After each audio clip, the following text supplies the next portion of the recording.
Oke, kita mulai aja ya, teman-teman. Langsung dari Mas Viko deh. Mas Viko, apa kabar nih, Mas? Boleh perkenalan dulu kali ya? Mm-mm. Baik, Mas Agung, Mbak Titan, dan teman-teman semua. Assalamualaikum warahmatullahi wabarakatuh. Waalaikumsalam warahmatullahi wabarakatuh. Waalaikumsalam warahmatullahi wabarakatuh. Terima kasih sudah diundang ya. Thank you juga buat Mas Ido nih, yang undang saya di acara Inspirasi dari Rumah ya. Keren banget nih acaranya. Iya, betul.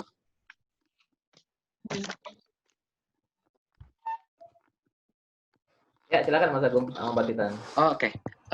Mas Viko, ini kan tema kita ini kan sebentar. Oke. Banting setir. Oke. Gimana nih Mas Viko?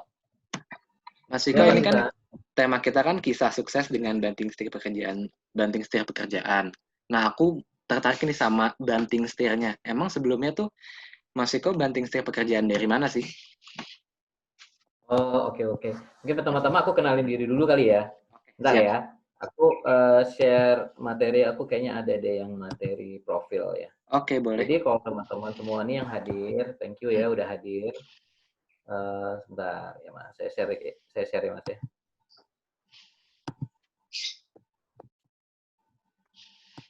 Nah ini dia. Oke, teman-teman lihat semua kan? Nah, jadi memang Mbak Titan sama Mas Agung, background saya adalah lama adalah karyawan Mas Agung. Oke. Mbak Titan. Saya adalah murni karyawan, tapi saya mencoba untuk hijrah untuk menjadi entrepreneur gitu. Jadi kayaknya udah cukup lah 16 tahun bekerja sebagai karyawan. Jadi memang latar belakang saya adalah elektro. Jadi benar-benar orang teknik nih ceritanya. Terus kemudian saya sekolah di Trisakti dulu di Jakarta ya. Terus kemudian karena saya entrepreneur di bidang keuangan, jadi saya ambil beberapa gelar profesi itu kayak SCFP, Associate Wealth Planner ya teman-teman. Terus kemudian Qualified Wealth Planner, Associate Asset Planner Practitioner, dan termasuk juga di Wakaf Certified juga gitu di Majelis Ulama Indonesia. Jadi memang kerja dulu 5 tahun sebagai karyawan BUMN dulu pernah pasti oleh teman-teman yang namanya PT Telkom Indonesia ya. Mas Agung dan teman-teman semua, Mbak Tita kan ada yang namanya PT Telkom tuh punyanya perusahaan negara ya. Dulu saya 5 tahun di situ sebagai engineer, terus kemudian pindah ke apa tuh namanya ke perusahaan asing di bidang mobile. Jadi emang saya background adalah teknik. Jadi kerjanya sebetulnya hari-harinya adalah ngurusin bagaimana kalau teman-teman lihat hari ini ada internet di handphone, terus kemudian bisa nge-call, itu adalah kerjaan saya, Mas Agung sama Mbak Tita. Itu adalah kerjaan saya. Terus kemudian hari ini kebetulan ditunjuk ya oleh teman-teman sebagai Ketua Indonesia Financial Community, dan kebetulan memang saya yang merumuskan komunitas ini. Kemudian saya ditunjuk juga oleh AWP Mentor, CFP Mentor, jadi orang-orang yang pengen punya ahli di bidang keuangan, kebetulan saya adalah yang ngajar.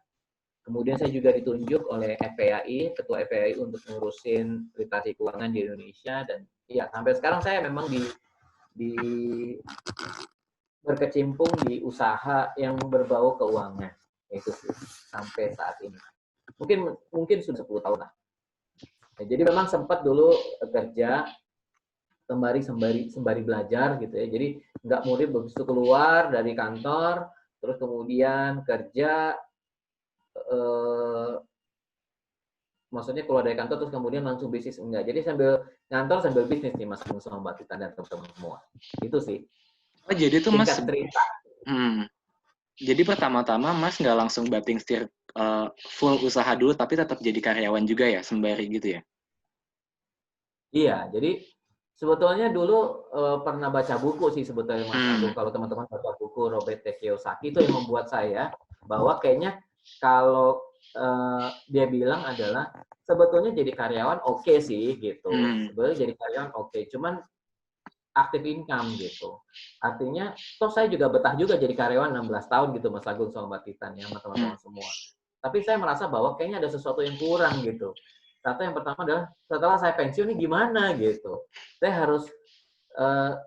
saya harus cari sesuatu yang membuat saya pada saat pensiun saya ada income gitu. Karena saya nggak mau kerja terus sih sebetulnya. Jadi intinya sih kenapa saya mau bisnis, saya pindah ke entrepreneur adalah saya pengen pada saat nanti saya pensiun ada sesuatu yang bisa saya berikan, ada yang bisa tabung, bisa hidup juga. Terus di masa saya berjalan dalam kehidupan ini selama berjalan dari masa-masa ke waktu dari mulai kerja sampai nanti akhirnya berkembang itu saya juga ada penghasilan lain gitu, nggak hanya satu income aja sih. Jadi artinya intinya sih sebetulnya ini pengen ada multiple stream income lah gitu. Jadi income tuh nggak hanya dari kantor aja gitu sih Mas Agung sama Mbak Titan. Itu yang membuat saya akhirnya pengen pindah ke entrepreneur itu. Nah, namun saya akan sharing sedikit ke teman-teman semua. Ini adalah teori yang menurut saya bagus banget ya teman-teman ya. Jadi ini saya dapat juga dari guru saya juga di orang Malaysia ya.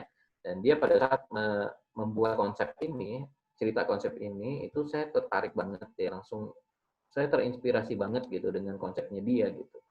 Bentar, saya akan share papan tulis saya.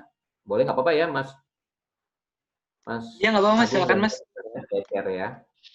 Ini buat teman-teman juga, mudah-mudahan terinspirasi ya. Sebentar. Oh iya, sembari nunggu Mas Viko untuk nunjukin materinya, jadi untuk peserta yang baru gabung, kita ini ada di link pertama, 30 menit pertama pertemuan ini. Jadi, setelah 30 menit berjalan, nanti bakal kita stop video ini, kita kasih jeda waktu untuk istirahat, mungkin sholat asar dan lain sebagainya. Setelah itu kita pindah ke link selanjutnya. Nah, link selanjutnya nanti aku share di chat ya, gitu. Oke, Mas Viko, silakan dilanjut. Jadi gini nih teman-teman semua yang hadir di sini ya teman-teman. Jadi mau saya share adalah ternyata tuh kita hidup itu dari kita lahir sampai kita meninggal ya, karena meninggal itu pasti itu ada fase-fasenya nih teman-teman. Jadi si dokter itu dia cerita ke saya gitu ya. Ini sebetulnya ilmunya bagus banget ya teman-teman. Jadi dia bilang katanya gini nih teman-teman. Hidup itu manusia itu rata-rata hidupnya cuma 28.000 hari rata-rata. Ya. 28.000 hari dia bilang yaitu adalah di mana masanya manusia itu hidup. Yaitu sebetulnya sih 28 hari kalau saya hitung sih sekitar 80 tahun lah sebetulnya. Jadi kalau rata-rata ya 28.000 hari itu terbagi menjadi 4 fase nih teman-teman. Dia ceritanya begini. Jadi 0 sampai 20 tahun ya, terus kemudian dari 20 tambahin lagi 20, berarti berapa? 40 ya. Terus kemudian tambahin lagi 20 lagi jadi 60 dan yang terakhir adalah 80 tahun rata-rata ya. Dan di mana dia bilang adalah menjadi 4 fase ini. Jadi ini fase pertama, fase kedua, fase ketiga, fase keempat. Nah, pada fase-fase ini rata-rata berarti kan 7.000 hari ya. Kalau kita bagi 4. Nah, ini teman-teman, lihat ya. Ini pada saat di 7.000 hari ini memang kondisi ini adalah kondisi di mana sebetulnya kita belum punya penghasilan. Ya, 7.000 hari ini kenapa? Kita zaman lagi TK, SD, SMP, SMA lagi enaknya bermain lah. Nah, pada saat kapan kita mulai punya penghasilan adalah di sini nih, teman-teman. Dari 20, jadi 7.000 hari berikutnya ya, teman-teman. Ini membuat saya juga, kenapa saya terjun di keuangan, gara-gara ini juga nih, teman-teman. Jadi 7.000 hari berikutnya adalah pada saat usia 20 sampai 40, ini teman-teman mulai dapat penghasilan nih, teman-teman. Ya, kalau kita kerja nih, ini dapat penghasilan nih. Saatnya apa? Mungkin ya sudah dapat penghasilan, mungkin cuci rumah, beli mobil, beli aset, menikah, punya anak, dan sebagai punya keluarga lah.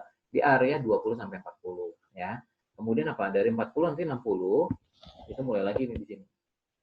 7.000 hari berikutnya. 7.000 hari berikutnya ngapain teman-teman?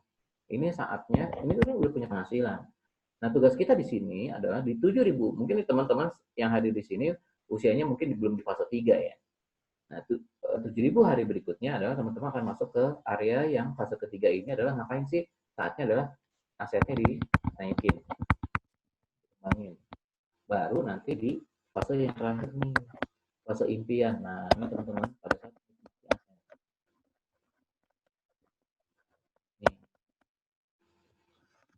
pada saat nikmati aset. Nah, gara-gara ini saya benar-benar terinspirasi bahwa waduh, Boleh juga ya. Jadi artinya gini teman-teman. Nah, poinnya adalah apa yang pembicaraan ini teman-teman semua, jangan kita menghabiskan waktu kita apa yang sudah diberikan oleh Allah Subhanahu wa taala, bagaimana waktu yang diberikan itu dan kesehatan yang diberikan kita maksimal sebaik mungkin gitu.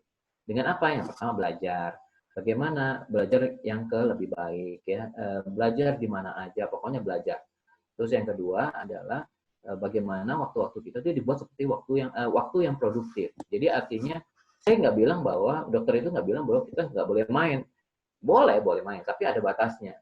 Nah, artinya apa? Banyak orang menyesal nih teman-teman ya.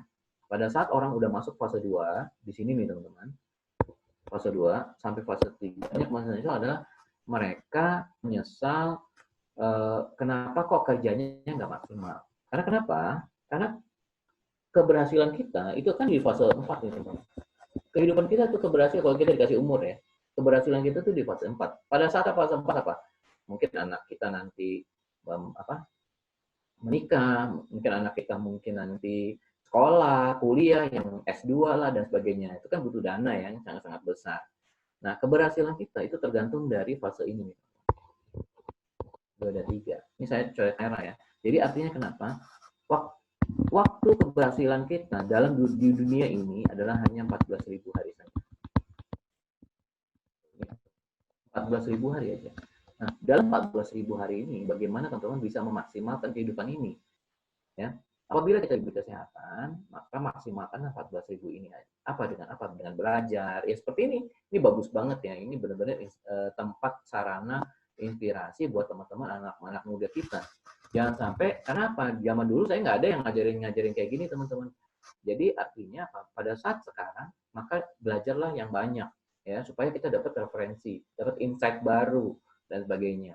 Jadi pada saat kita sekarang udah di fase 2 dan menuju ke fase 3, teman-teman maksimalkan 14.000 hari ini. Karena banyak orang menyesal banget ya. Mereka nggak kepikiran, oh kenapa ya kemarin main aja ya, waktunya udah terbuang gitu aja gitu sih teman-teman. Jadi poin yang pertama adalah saya memang sudah kerja keras sih, tapi kok belum maksimal waktu dulu. Bukannya nggak bersyukur kerja di kantor, ya, tapi artinya makanya saya punya bisnis. Supaya apa? Saya pengen berhasil di fase keempat saya, teman-teman. Itu yang pertama. Yang kedua, kenapa saya terjun di keuangan nih, teman-teman? Nah, ini yang menarik nih, teman-teman. Kenapa saya terjun di keuangan? Karena yang pertama adalah banyak orang gagal di fase keempat ini, teman-teman. Adalah karena problem keuangan. Nah, ini dia, teman-teman. Lagi teman-teman kita yang masih muda, yang baru kerja dengan konsep hidup yang YOLO. Ya, hidup hanya sekali, YOLO ya. YOLO live one. Artinya apa? Hidup cuma sekali gitu.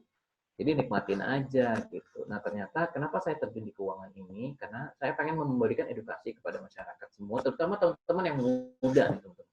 Jangan sampai yang pertama, jangan sampai kita teledor dengan 14.000 hari kita, yaitu adalah fase 2 dan fase 3. Yang kedua, jangan sampai kita kerjanya main-main aja di fase 2 ke 3 ya.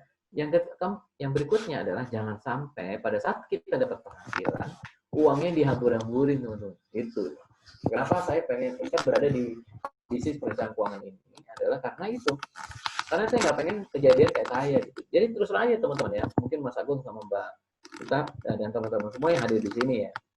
Saya fair loh di fase kedua, terus terang aja. Karena nggak ada yang ngajarin saya. Saya dulu kerja sebagai posisi lumayan lah di perusahaan asing. Istri saya juga kerja. Tapi apa yang terjadi teman-teman? Aset yang terbentuk banyak. Kenapa teman-teman? Karena pada saat saya dapat gaji, saya ya buram-burin gitu aja. Karena nggak ada plan. Semua orang kan pasti ada tujuan, ada impian. Jadi nggak ada plan ini teman-teman. Apa terus dampaknya teman-teman? Ya, pada saat udah mau masuk fase ini, mau masuk ke fase ketiga gini, wah tersiap-siap teman-teman. Artinya apa? Aset nggak terbentuk, pensiun juga belum ada, masih kerja, pensiun belum siap, terus kemudian anak kok sekolahnya juga mahal, wah ini yang berbahaya. Dan itulah sebabnya Mas Agung dan Mbak Tita ya, kenapa saya terjun akhirnya keluar dari kantor untuk saya bisa memaksimalkan saya ini, supaya saya bisa menolong orang lebih banyak lagi, memberitahu bahwa yuk kita sama-sama fokus kepada 14.000 hari kita dengan baik. Ya, belajar yang rajin, ya ibadah juga bagus, terus kemudian apalagi waktu yang yang udah disiapkan, ya kesehatan udah berguna semaksimal mungkin dengan waktu yang sangat produktif. Itu sih singkat ilmunya sih sebetulnya nih Mas Agus sama Mbak Sita.